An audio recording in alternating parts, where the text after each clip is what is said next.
আসসালামু আলাইকুম। সৌদি আরব থেকে সবাইকে ঈদ মোবারক। আপনারা ইতিমধ্যে দেখেছেন যে পিনাকি ভট্টাচার্য তিনি একটি কনসেপ্ট নিয়ে এসেছেন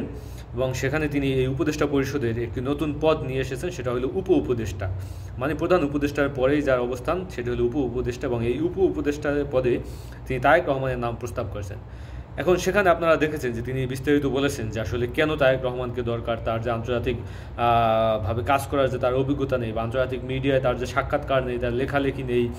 বা আন্তর্জাতিকভাবে তার যে গ্রহণযোগ্যতা সেই জায়গাটাকে কেন্দ্র করে, এবং ডক্টর ইউনূসের যে আন্তর্জাতিকভাবে গ্রহণযোগ্যতা এইটাকে কাজে লাগিয়ে, যেহেতু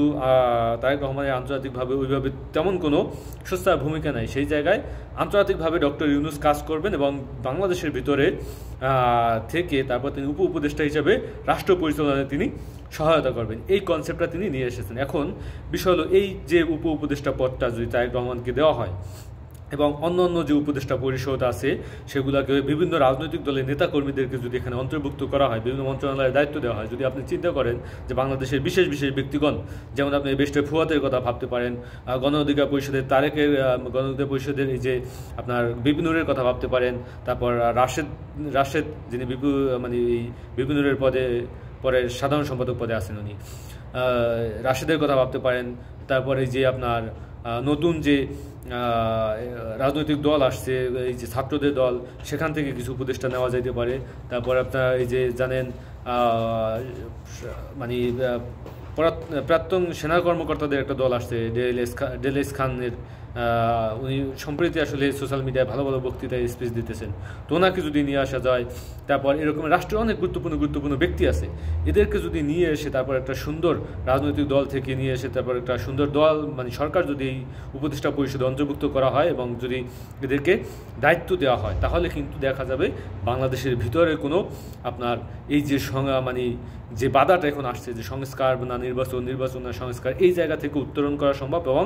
জাতি একটা ঐক্যবদ্ধভাবে একটা সরকার পাবে। তো সেই জায়গা থেকে আমরা যদি কাজ করতে পারি, ডক্টর ইউনূসকে আরও কিছুদিন রেখে তার মেয়াদকাল যদি একটু বৃদ্ধি করে, যদি আরও দুই বছর 3 বছর তাকে যদি আমরা সময় দিই, যে ডক্টর ইউনূসকে আমরা ছাতা হিসাবে রাখবো, তাকে দিয়ে আমরা আন্তর্জাতিকভাবে বিভিন্ন দেশের সাথে পররাষ্ট্রনীতি মেনটেন করবো, বিভিন্ন দেশের সাথে সরকারের সাথে, বিভিন্ন বিদেশি ব্যবসায়ীদের সাথে, কূটনৈতিকদের সাথে কথা বলে আমরা বাংলাদেশে ইনভেস্টর নিয়ে আসবো, বাংলাদেশে বিজনেস হাব তৈরি করবে, এবং বাংলাদেশের ভিতরে বিভিন্ন রাজনৈতিক দলকে যদি এই সরকার অন্তর্ভুক্ত করা যায়, তাহলে রাজনৈতিক অস্থিরতাটাও কমে যাবে এবং দেশের এক বিরল পরিবর্তন আসবে, যেটা আসলে কল্পনা করা যাবে না। আমি ভাবতে পারবো না যে আসলে কতটা পরিবর্তন করা সম্ভব, যেটা ইতিমধ্যে ডক্টর ইউনূস দেখিয়ে দিয়েছেন যে আসলে রাষ্ট্র কীভাবে পরিচালনা করতে হয়, কীভাবে বিদেশিদেরকে আসলে দেশে আইনে তারপর ইনভেস্ট করে তারপর দেশের মানুষের অর্থনৈতিক চাকা কীভাবে ঘোরানো যায় সেই প্ল্যান পরিকল্পনা উনি হাতে নিয়েছেন। এবং বিশেষ করে প্রথমেই আপনার ভারতের চোখে চোখ রেখে বা ভারতকে বুড়ো আঙুল দেখে বাংলাদেশ পরিচালিত হচ্ছে, এত ডিস্টার্ব, এত তাদের ষড়যন্ত্র, এগুলো মোকাবেলা করে তারপর দেশটাকে পরিচালনা করে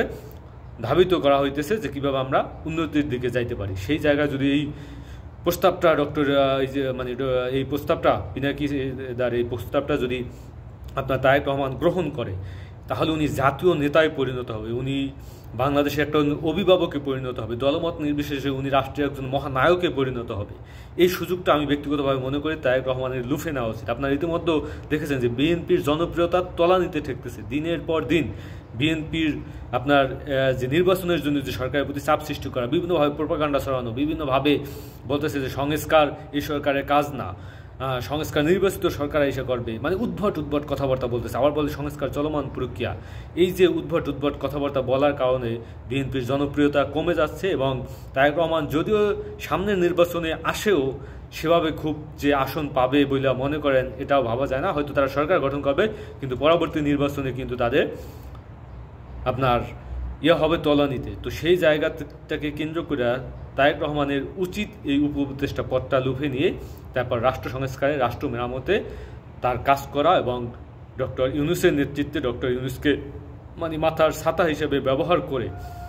বাংলাদেশকে এক আপনার উন্নতি চরম শিখরে পৌঁছে দেওয়া সম্ভব। সেই জায়গাটা এখন দেখা যাক আসলে তারেক রহমান কী করেন, বিএনপি কী করেন। বিএনপির এই যে আধাবোধা নেতৃত্ব, বিএনপির এই যে ভারতীয় নেতৃত্বকে রেখে উনি যদি নতুন নেতৃত্বে এসে তারপরে এই উপদেষ্টা পরিষদে যোগ দেন, এটাই হবে ওনার জন্য জাতীয় নেতা হিসেবে বাংলাদেশের প্রত্যেকটা মানুষের মনে জায়গা করে নেওয়ার মতো সেই জায়গা, সেই সুযোগটা আমি ব্যক্তিগতভাবে মনে করি তারেক রহমানের নেওয়া উচিত। আসসালামু আলাইকুম।